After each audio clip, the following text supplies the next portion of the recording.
Hari tu kecoh Malaysia dengan berita seorang pelakon yang senyap-senyap berkahwin dua. Hampir semua perempuan tak puas hati. Habis laki dia orang kena warning. Lepas tu baru-baru ni terjadi lagi. Seorang influencer senyap-senyap kahwin seorang lagi dekat Selatan Thai. Sekali lagi perempuan satu Malaysia mengamuk. Padahal bukan laki dia orang yang kahwin dua. Kalaulah kan kes yang Abang Boy akan cover kali ni jadi dekat Malaysia, rasanya satu Malaysia terbalik kot. Bini dia bukan seorang dua tau, sampai 87 orang bro. Dan rata-rata daripada wife dia adalah kanak-kanak di bawah umur. Ini adalah ajaran sesat yang sangat-sangat jijik. Dan percaya atau tak, kumpulan ajaran ni masih lagi beroperasi di US sampai sekarang. So kalau korang dah ready, tanpa membuang masa, let's roll the intro.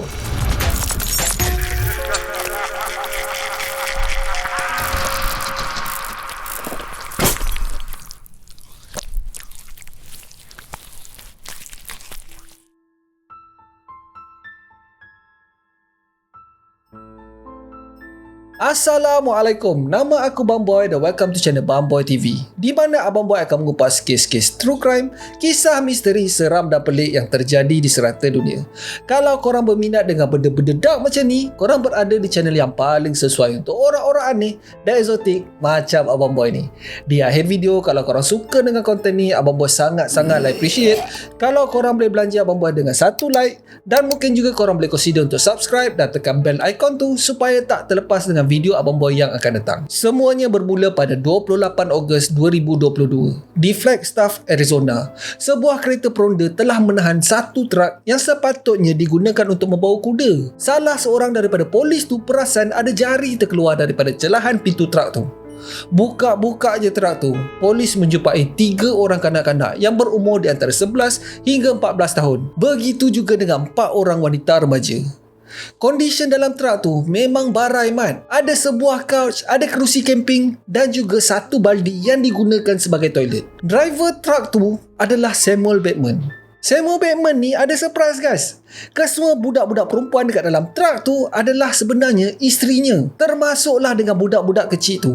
Bukan setakat tu je guys. Samuel ni sebenarnya memiliki lebih 20 orang isteri. Dan yang sicknya adalah kebanyakannya adalah kanak-kanak di bawah umur.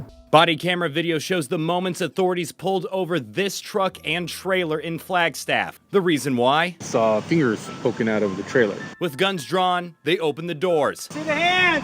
Finding 3 young girls. How old are you? 14. How old are you? 11? How old are you? 12? Also inside the trailer, a couch, camping chairs, and a makeshift toilet. When they tried questioning the girls, this woman in the maroon dress stepped in. Basically telling them all not. Then one of the officers noticed. A 14-year-old, she had a ring on her finger, on her ring finger. They've all kind of like hidden those. I mean, we know what's going on here. Police say the person driving the truck is this man, Samuel Bateman. Court documents claim Bateman is a self-proclaimed prophet, part of the polygamous group with the FLDS. Investigators say Bateman has dozens of followers and more than 20 wives, many of them underage. He's also accused of multiple girls, trafficking them across state lines. As you can see, it's a pretty serious deal here, sir. Police tried to question him about the trailer, How many other people in the truck? but Bateman refuses to answer. How many other people are in the truck? When another officer tries, Explain to me what's going on. Calm down. Bateman was eventually arrested. Put your hands behind your back. Put your hands behind your back. Samuel Bateman ni adalah ketua bagi satu ajaran sesat yang dipanggil Fundamentalist Church of Jesus Christ of Latter-day Saints. Hoi, panjang. Atau dengan singkatannya FLDS. Ajaran agama ni mengamalkan perkahwinan poligami lebih daripada satu. Dorang percaya yang lelaki dijadikan Tuhan untuk mempunyai isteri yang ramai. Dan ahli-ahli penganut ajaran ni diwajibkan untuk mempunyai sekurang-kurangnya 3 isteri. Itu kelayakan minimum lah. Kalau dah lepas level 3 isteri tu, kalau dorang mati nanti, dorang percaya yang dorang akan ditempatkan di dalam syurga tertinggi. Dan Samuel Bateman adalah prophet ataupun nabi yang dipilih Tuhan untuk memimpin mereka ke syurga. Tapi satu benda je yang tak diajar dekat dalam kumpulan ni, iaitu untuk para-para isteri dorang. Isteri hanya dijadikan properti ataupun simbol status untuk dihormati dalam komuniti. Lagi ramai isteri, lagi tinggilah status dorang. So sebelum kita sentuh bab Samuel ni, kita kena tahu dulu apa sebenarnya ajaran FLDS ni. Dan untuk kita tahu, kita kena korek kemunculan komuniti gila ni datang daripada mana. FLDS ni wujud sejak pertengahan kurun ke-20 lagi. Kumpulan ni telah ditubuhkan oleh John Y. Barlow pada tahun 1932. Ajaran FLDS ni sebenarnya adalah pecahan daripada LDS ataupun Latter Day Saint yang mengamalkan poligami dalam komuniti dorang. Tapi itu pada awal-awal LDS ni tahu. LDS pula ditubuhkan sejak zaman kolonial British lagi, iaitu pada tahun 1930-an. So 100 tahun selepas LDS ni, barulah muncul FLDS. Tetapi sesuatu terjadi pada tahun 1886, di mana Presiden LDS pada waktu itu, iaitu John Taylor, telah mengharamkan poligami bagi pengikutnya. Dah jam seko-seko. Satu arahan lagi telah dikeluarkan pada tahun 1904 yang dipanggil Second Manifesto, mengatakan sesiapa saja yang mengamalkan perkahwinan poligami akan dibuang daripada komuniti LDS. So tanpa ada tempat yang dituju, komuniti ni menjadikan Short Creek di Hilldale, Utah sebagai tempat mereka berkumpul dan memulakan komuniti diorang sendiri. Pada masa ni, komuniti tu diketuai oleh John Y. Barlow dan telah menubuhkan Mormon Fundamentalist bersama-sama dengan ahli-ahli bekas LDS yang lain untuk mengekalkan cara hidup berpoligami. Pada tahun 1932, mereka telah menukar nama kepada Council of Friends. 7 orang high priest telah dilantik untuk mengetuai pertubuhan baru ni. Council ni tak bertahan lama guys, disebabkan ada 7 kepala. 7 ni bawa mazhab diorang sendiri dan masing-masing ada pengaruh masing-masing. So disebabkan ini, mereka berpecah dan membawa haluan masing-masing. Ada yang berpecah menjadi The Kingston Group, The Latter Day of Christ, The Apostolic United Brethren, dan yang paling famous adalah FLDS. Dan grup FLDS ni di bawah ajaran John Barlow. Boleh dikatakan kesemua priest mazhab-mazhab ni mendapat mimpi ataupun wahyu daripada Tuhan. Semua ni hanya untuk meyakinkan pengikut-pengikut orang untuk percayakan diorang. Walaupun berlainan mazhab, tapi satu je yang menjadi teras dan fundamental ajaran diorang ni, iaitu poligami. So anyway, John Barlow telah meninggal dunia pada tahun 1949 dan tampuk pemerintahan telah disandang oleh Joseph White Mercer. Pada 23 Julai 1953, pihak berkuasa Arizona dan juga kerajaan negeri telah membuat sebuan di komuniti Short Creek dan berjaya menahan Joseph White Mercer bersama-sama dengan pengikutnya. Ditahan sekali adalah 253 kanak-kanak di bawah umur. FLDS ni telah melalui beberapa ketua selepas tu, sampailah pada tahun 1986 bila Rulon Jeff mengambil alih. Kalau sebelum ni, kebanyakan ketua ajaran FLDS ni hanya memanggil diri diorang sebagai priest atau paderi. Tetapi ada Rulon ni lain sikit guys. Dia claim dia adalah Nabi utusan Tuhan. Dia telah menukar sistem FLDS ni menjadi one man rule. Basically, dia seorang je yang control everything. So disebabkan dia adalah Nabi dan apa yang dicakap tu adalah daripada Tuhan. So nak tak nak, semua kena percaya tanpa banyak soal. Rulon ni pun satu hal juga sebenarnya. Pada asalnya, Rulon adalah pengikut ajaran LDS dan dia hanya ada seorang wife je. Tetapi dia punya gatal tu, dia ayat wife dia untuk membenarkannya berkahwin lagi seorang. Dia mengatakan yang dia mendapat wahyu daripada atas gunung untuk mengahwini seorang budak perempuan yang masih di awal remaja. Dan budak perempuan tu dikatakan bekerja di sebuah kedai runcit di dalam komuniti tu. Walaupun dengan bantahan isterinya, dia kahwin senyap-senyap guys. Familiar tak? Tak tahulah dia kahwin kat selatan Thai ke macam mana. So anyway, bila isteri pertamanya dapat tahu pasal ni, dia terus membawa anaknya dan melarikan diri daripada Rulon. Tak lama selepas tu, isterinya telah memfailkan cerai dan meletakkan syarat untuk hak penjagaan anak diserahkan bulat-bulat pada isterinya. 2 minggu selepas Rulon berkahwin dengan isteri barunya, Rulon telah dibuang daripada menjadi ahli LDS. Selepas daripada inilah, dia terus berpindah daripada Utah ke Short Creek dan join grup FLDS. Dan daripada situ dia mengembangkan pengaruhnya di dalam komuniti. Rulon membuat pengikutnya percaya yang dia tahu apa yang pengikut dia mimpi, apa keinginan diorang, dan dia gunakan semua tu untuk manipulasikan kepercayaan diorang untuk kepentingan peribadi. Dia juga decide siapa yang boleh berkahwin dan dengan siapa diorang boleh berkahwin. Rulon menamakan proses ni sebagai the placement principle. Diorang tak dating, diorang tak bercinta, diorang tak kenal pun each other. Tahu-tahu je diorang kena kahwin. Dan yang paling tak boleh belah adalah kadang-kadang diorang ni dikahwinkan dengan orang yang ada pertalian darah guys. So proses dia macam ni. Kalau ayah kepada anak perempuan merasakan yang anaknya dah cukup dewasa untuk dikahwinkan, selalunya lah selepas period yang pertama, Anak perempuan tu akan disembahkan kepada Rulon dan Rulon akan decide untuk kahwinkan budak tu dengan siapa. Salah seorang daripada mangsanya adalah Rebecca Maser. Rebecca telah dikahwinkan dengan Rulon pada usia dia 19 tahun dan Rulon pula pada masa tu berumur 85 tahun guys. Bapa dah tua kerepot doh. Ini sure telan tongkat Ali ni. I remember being told that this group, this very small group of people, were the only righteous ones, and God would destroy the entire rest of the world. At 19, she was forced to marry the cult's 85-year-old leader and prophet, Rulon Jeffs. For the next 7 years, she endured abuse from him and even some of her 65 sister wives.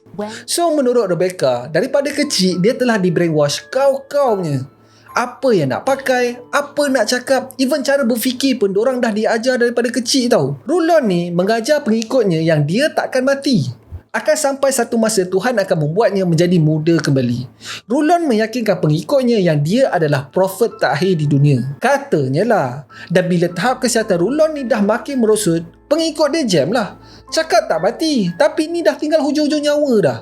Akhirnya Rulon mati pada tahun 2002 pada usianya 92 tahun. Menurut rekod, Rulon meninggalkan 65 isteri dan 62 orang anak. Salah seorang daripada 62 anak tu adalah Warren Jeffs yang dilahirkan pada tahun 1965. Daripada kecil, ibu kepada Warren ni selalu menyuruh Warren untuk ambil hati ayahnya. Menurut ibunya, Nabi sebelum Rulon telah datang ke dalam mimpinya dan mengatakan yang Rulon akan menjadi seseorang yang penting dalam organisasi FLDS suatu hari nanti. Peliklah dia orang ni. Tak habis-habis nak mimpi. Nak jadi leader pun mimpi. Nak kahwin lain pun mimpi. Semua-semualah mimpi.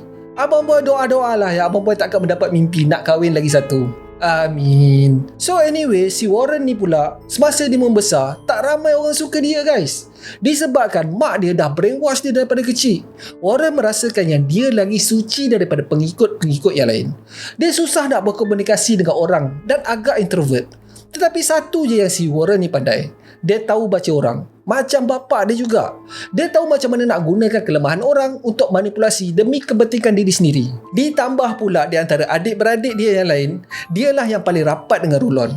Ini menjadikan Warren orang yang berpengaruh dekat dalam gereja tu. Dan selepas kematian ayahnya, Warren mengambil alih tampuk pengerusi gereja FLDS. Serta merta, Warren telah mengharamkan apa saja buku yang bercanggah dengan ajaran FLDS.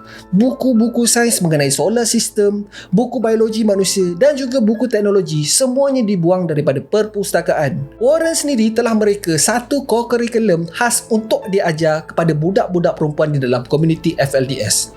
Basically, ajaran baru ni menyuruh budak-budak perempuan ni untuk mengikut apa saja ajaran FLDS tanpa banyak soal. Dorang ni tak boleh langsung fikir pasal pakai cantik, make up ataupun alat perhiasan. Nak fikir pasal lelaki pun tak boleh tu. Nak bercinta apatah lagi. Tugas diorang hanyalah memasak, membesarkan anak dan hanya berfikir pasal Warren sebagai prophet sahaja. Pada tahun 2002, acara Olimpik dijadualkan akan berlangsung di Salt Lake City, Utah. Dan pada ketika itu, Warren mengatakan yang dunia akan kiamat pada hari acara itu berlangsung. Dia menyuruh semua pengikutnya untuk pergi ke Shock Creek kalau nak selamat. Dan diorang percaya guys. Pengikut ajaran ni sanggup meninggalkan kerja diorang, bisnes diorang pun diorang tutup dan diorang jual rumah masing-masing untuk berpindah ke Shock Creek. Dalam masa yang singkat, komuniti Shock Creek bertambah daripada lebih kurang 2,000 orang ke 10,000 orang guys. Diorang betul-betul percaya yang dunia akan kiamat time tu. So diorang pun tunggulah. Tunggu punya tunggu, tak ada apa pun jadi. Dan Warren pula tak ada penjelasan untuk benda ni. Dia hanya cakap ini hanyalah satu ujian. Ujian apa halu? Kalau Abang Boy kena game macam ni, memang berbakul-bakul lah dah Abang Boy baki. Korang imagine korang kena tinggalkan semua benda kot. Korang tutup bisnes korang, korang jual rumah korang, kerja korang pun korang tinggalkan. Last kena hancing macam tu. Oi, basah dahi. Warren mengatakan yang Tuhan telah memberikan dorang overtime ataupun lebih masa untuk dorang mengabdikan diri kepada agama dan supaya mereka boleh masuk syurga. Oi, aduh. Ingat tak tadi Rulon mengatakan yang dia akan menjadi muda kembali dan dia adalah Nabi yang terakhir. Anaknya si Warren ni, dia putar belikkan statement Rulon tu dan mengatakan dia adalah Rulon yang dilahirkan semula di dalam tubuh yang baru. Mungkinlah pada mula-mula tu orang agak skeptikal dengan si Warren ni. Tetapi lama-kelamaan orang mula terpedaya dengan cakap-cakap Warren. Korang kena ingat tau, si Warren ni pandai manipulate orang. So ramai-ramailah diorang percaya yang si Warren ni adalah nabi mereka yang terakhir. Dan korang nak tahu tak perkara gila yang si Warren ni buat? Dia pergi kahwinnya dengan kebanyakan balu bapak dia. Dia kahwin dengan mak tiri dia tau. Dan yang dia pilih, of course lah mak tiri yang hot-hot. Mak tiri yang dah tua-tua, memang dia tolak ke tepi. Lu ku ajar, Mat. When was your breaking point? When Rulon Jeffs died and Warren, his son, was forcing his father's young wives to be remarried, that was it. I figured if that was heaven, I would take hell. I could not bring myself to go into another situation where I was being forced into sexual violation in the name of God. Warren telah manipulasikan ajaran FLDS ni menjadi sumber kewangan untuk menjadi kaya raya. Setiap pengikutnya telah menukar nama setiap tanah atau properti diorang kepada FLDS. Dan sebahagian daripada gaji diorang pun akan diserahkan kepada tabung gereja setiap bulan. Diorang dilarang untuk tengok TV, tengok movie. Memang dah tak boleh dah guys. Memang gila. Komuniti ni diasingkan daripada dunia luar. Diorang hidup dalam kelompok diorang je. Kalau sebelum ni perempuan boleh berpakaian bebas as long as pakaian tu sopan. Tetapi selepas si Warren ni ambil alih, dorang hanya boleh pakai dress macam dalam gambar ni saja. Dan lagi satu adalah dorang tak boleh memakai apa-apa pakaian yang berwarna merah. Warren ni telah timbul pada radar pihak berkuasa selepas mereka menerima laporan daripada 6 orang remaja yang telah ditendang keluar daripada FLDS. Dorang jadi homeless kot. Mereka telah diberi nama The Lost Boys. Diorang ni ditendang keluar sebab terlalu ramai remaja lelaki dalam komuniti FLDS. Yelah weh, budak-budak perempuan semuanya dah dikahwinkan dengan lelaki tua krepot. Yang tinggal hanya budak-budak lelaki remaja yang tanpa hala tuju. So Warren berjaya meyakinkan mak bapak budak-budak lelaki ni untuk buang anak diorang daripada komuniti atas alasan Warren mendapat vision daripada Tuhan yang budak-budak ni akan menghancurkan FLDS tak lama lagi. Sementara tu si Warren ni mempunyai 87 orang isteri guys. Dan yang paling muda adalah kanak-kanak berusia 12 tahun. Pada 27 Julai 2006, kanak-kanak perempuan yang berumur 12 tahun yang bernama Mary and Joseph telah dibawa oleh ayahnya ke gereja untuk menghadap si Warren ni. Budak tu belum period lagi guys. Dia telah dikahwinkan dengan Warren pada hari tu juga. Pada malamnya, Abang Boy tak nak cakap lah apa yang berlaku. Dipendekkan cerita, serangan telah berlaku disaksikan oleh isteri-isteri Warren yang lain. Mendidih je dengar. Itu baru Warren tau. Tak sebut lagi dengan ahli jawatan kuasa gereja. Masing-masing tua kutuk nak mampus tak sedar diri guys. Ingatkan benda ni habis kat sini ke? Tak.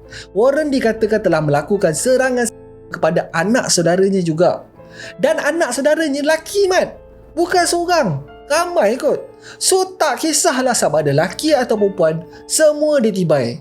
Beberapa laporan telah dibuat atas pertuduhan serangan ke atas kanak-kanak di bawah umur ke atas Warren. Selepas daripada perkahwinan Warren dan Mary Ann ni, Mahkamah Arizona telah mengeluarkan waran tangkap ke atas Warren. Tetapi diorang tak boleh masuk suka-suka dekat dalam komuniti Shock Creek ni. Dekat dalam komuniti ni, orang luar bukan senang-senang boleh masuk tau. Polis pun kena halau disebabkan kawasan tu kawasan persendirian. So satu wanted poster telah dikeluarkan dengan ganjaran sebanyak $10,000 yang akan diberikan untuk sebarang info tentang Warren. Pada masa inilah FBI telah bekerjasama dengan pihak berkuasa tempatan untuk menangkap si Warren ni. FBI up lagi ganjaran kepada $60,000 dan meletakkan Warren Jeff dalam senarai top 10 orang paling dikehendaki di US. Tak berapa lama selepas tu, FBI up lagi ganjaran menjadikan jumlah keseluruhan sebanyak $100,000 guys. Pada 28 Ogos 2006, Warren telah berjaya ditangkap atas kesalahan lain. Dia memandu tanpa lesen di Nevada. Dan tak berapa lama selepas tu, dia telah dipindahkan ke Utah dan ditahan atas waran yang dikeluarkan. Dekat dalam tahanan, dia cuba untuk membunuh diri dengan menggantungkan dirinya tetapi berjaya diselamatkan.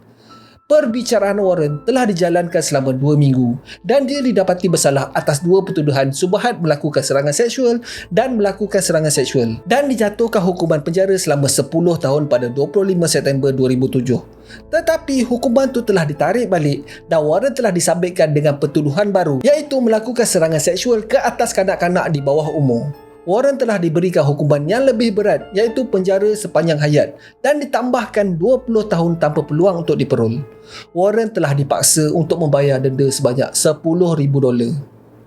So start daripada penangkapan Warren ni, FLDS ni dah jadi goyang. Dia dah tak ada dah pemimpin yang betul-betul boleh bawa diorang ni ke syurga. Pada masa ni lah Samuel Bateman muncul. Samuel ni dilahirkan dalam komuniti FLDS. So dia memang daripada kecil pun dah didedahkan dengan ajaran Mormon. So kalau nak diikutkan, family Samuel ni biasa-biasa je. Family dia bukan di antara family yang berpengaruh dekat dalam komuniti FLDS ni. Dan Samuel semasa remaja pun memang biasa sangat. Tetapi sesuatu terjadi kepadanya pada tahun 1999.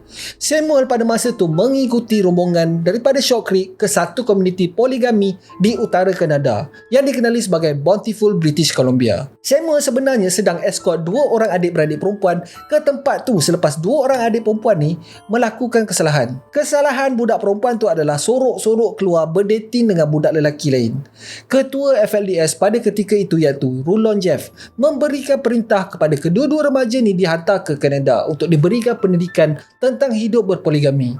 Rulon juga percaya yang kedua-dua adik-beradik ni sangat-sangat sesuai untuk dijadikan isteri kepada ketua komuniti Kanada tu. Nama ketua tu adalah Winston Blackmore. Mamat Winston ni ada lebih 150 orang anak dan 27 orang isteri. So dipendekkan cerita, van yang dipandu tu aksiden dan terbalik. Kesemua penumpang selamat tetapi mengalami kecederaan ringan kecuali Samuel. Samuel mengalami kecederaan teruk di kepala. Dan apa yang berlaku ni sedikit sebanyak telah mengubah diri Samuel. Menurut siapa yang mengenali Samuel, Samuel terus berubah guys. Dia dikatakan lebih tegas dan mengikuti ajaran FLDS ni dengan lebih serius. Pada tahun 2019, dia telah berhijrah dengan sekumpulan pengikut FLDS ke Nebraska untuk mencari pekerjaan. Dan bila diorang sampai dekat Nebraska, terdetik dalam hati diorang yang diorang tak mendapat apa-apa perintah daripada leader diorang iaitu Warren Jeff yang masih di dalam penjara. So pada masa ni iman sorang-sorang memang tengah goyang gila kot. Diorang start mempersoalkan betul ke tak ajaran yang diorang ikut selama hari ni. Pada masa inilah Samuel datang kepada pengikut yang lemah iman ni dengan mengatakan Samuel mendapat mesej daripada Tuhan yang Warren telah mati dekat dalam penjara. Samuel menambahkan lagi yang dia telah diberi amanah untuk memimpin FLDS sebagai nabi mereka yang baru. Padahal Warren hidup lagi kot dekat dalam penjara. Warren siap deny kot klaim yang mengatakan Samuel adalah nabi mereka yang baru. Korang kena tahu tau, kebanyakan daripada diorang ni memang langsung tak didedahkan dengan dunia luar. Bukan hanya TV, internet pun diorang tak pakai. Diorang memang buta-buta je boleh percaya klaim yang dibuat oleh Samuel ni. Macam Abang Boy cakap lah, cakap je yang dia mimpi. Confirm seko-seko percaya. Pada tahun 2021, Samuel bersama pengikutnya telah kembali ke Short Creek dan memimpin komuniti FLDS yang masih ada. Semua dalam komuniti tu percaya bulat-bulat kot apa yang dikatakan oleh Samuel. Serta merta Samuel obses dengan memiliki harta dan juga menambahkan koleksi isteri-isterinya. Dia memerintahkan ke semua lelaki dekat dalam komuniti tu untuk memberi sebahagian daripada duit gaji diorang kepada gereja. Tak cukup dengan tu Samuel juga tak kisah dah isteri orang ke anak orang ke. Kalau dia cakap dia nak, suami tu terpaksa menceraikan isterinya dan membenarkan isterinya dikahwinkan dengan Samuel. Salah seorang daripada pengikut Samuel ni yang bernama Murani Johnson mengatakan yang dia terpaksa melepaskan 3 orang isterinya untuk dikahwinkan dengan Samuel. Bukan isteri je yang dicekau, beberapa anak perempuan Murani pun menjadi koleksi isteri-isteri Samuel ni. Memang sick tau. Nak panggil macam mana ni guys? Mak dan anak dah jadi isteri kepada lelaki yang sama. Ini adalah kes keluarga 69 yang paling ekstrim. Tak cukup dengan tu Murani juga telah membeli 2 biji kereta mewah dan menaja 2 biji rumah untuk Samuel. Ada satu ketika tu Samuel telah mengarahkan Murani untuk mengadakan hubungan dengan isterinya yang disaksikan oleh Samuel dan juga anak-anak perempuan Murani sendiri. Semua ni adalah untuk mengajar anak-anak perempuannya menjadi isteri yang baik kepada Samuel. Ini semua budak-budak kecil tau. Dah umur dalam 9-10 macam tu lah. Kepala abah beliau memang gila guys. Kalau Abang Boy bagi tahu setiap detail satu persatu apa yang si Samuel ni buat, rasanya video Abang Boy ni confirm kena yellow card. So anyway, korang imagine dia punya perangai sama macam Firaun tau. Dia siap claim yang tak ada orang lain yang layak untuk kahwin dengan anak perempuannya melainkan diri dia. Ini kes haruan makan anak weh. Sebangsat-bangsat manusia, yang paling bangsat adalah spesies haruan makan anak ni. Hoi, serius mendidih je darah. Isteri pertama Samuel memang lawan kau-kau pasal ni. Dia telah melarikan diri dengan anaknya dan memfailkan cerai tak berapa lama selepas tu. Dia juga telah menuntut mahkamah untuk tidak berkongsi hak penjagaan anak dengan Samuel. Mujurlah mahkamah ni ikut cakap si isteri tu. Hoi, kalau tak memang barai kan. Walaupun Samuel ni dilihat sebagai seorang yang berkarisma dan juga bijak memanipulasikan pengikutnya, dia pegang jawatan tu tak lama guys. Membawa kita kepada 22 Ogos 2022 di mana Samuel telah ditahan seperti dalam klip video yang korang tengok pada awal tadi. Samuel telah ditahan atas 3 pertuduhan membahayakan nyawa kanak-kanak. Tetapi dia telah diikat jamin sebanyak $150,000 oleh salah seorang pengikutnya. Pengikut dia bukan kaleng-kaleng guys. Pengikut Samuel yang ikat jamin tu memiliki syarikat mesin penjanaan tenaga elektrik dengan menggunakan angin tau. Memang millionaire kot.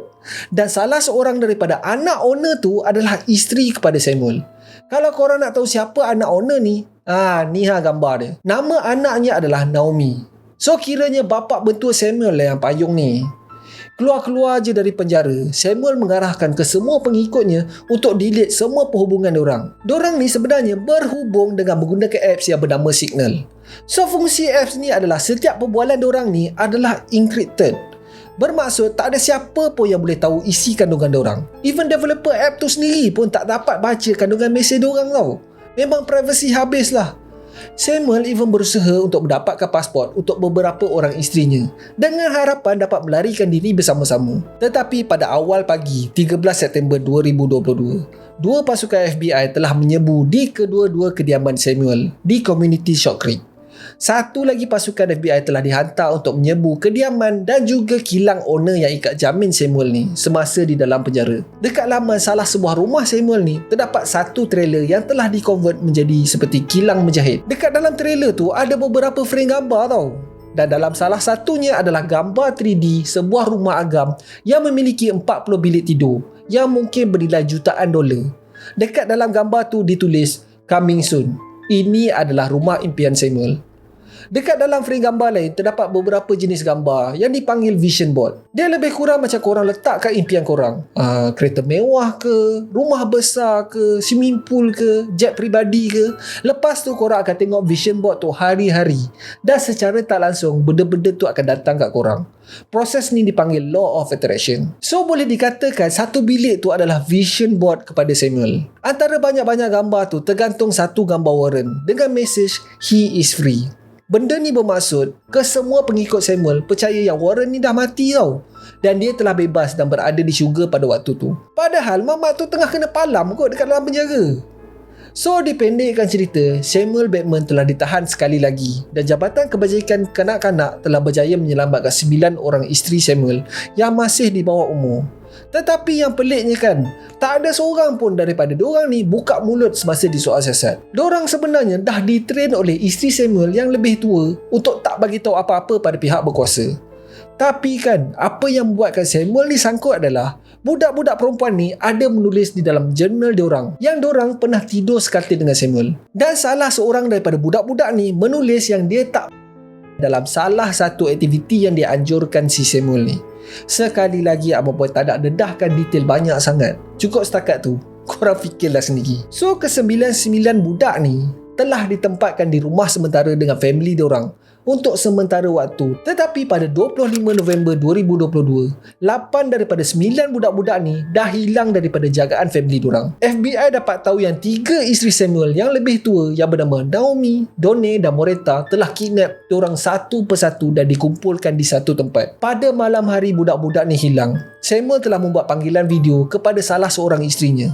Yang bangangnya si Samuel ni tak tahu setiap perbualan diorang ni dirakam tau.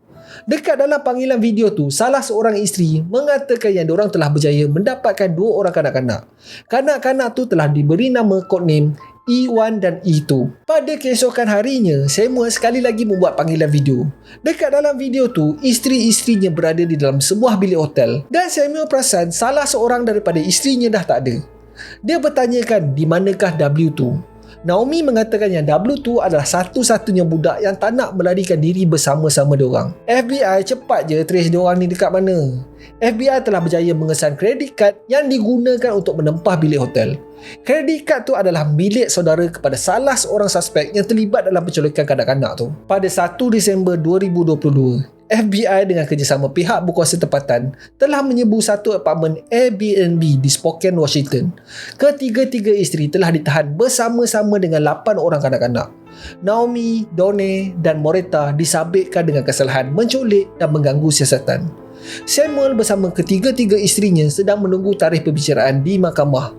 Mereka berdepan dengan pertuduhan serangan seksual ke atas kanak-kanak di bawah umur dan juga subhat kepada serangan seksual dan bakal berdepan dengan hukuman penjara 20 tahun ke atas jika disabitkan bersalah. FLDS adalah di antara ajaran sesat yang paling toksik pernah Abang Boy research. Satu persatu pemimpin diorang ni memang sakit gila kot. Setiap kali diorang tukar pemimpin, FLDS menjadi makin teruk. Semuanya mendahulukan nafsu serakah diorang dan perempuan hanya dijadikan sebagai properti dan alat menempiaskan nafsu diorang sahaja. Betul-betul penunggak agama guys. Religion rider. Jesus sanalah, Jesus sinilah. Padahal perangai masing-masing macam setan. Hei, geram aku. So that's it for today guys. Terima kasih sebab tengok video Abang Boy sampai habis. Kalau korang suka dengan video ni, Abang Boy sangat-sangat appreciate. Kalau korang boleh belanja Abang Boy satu like.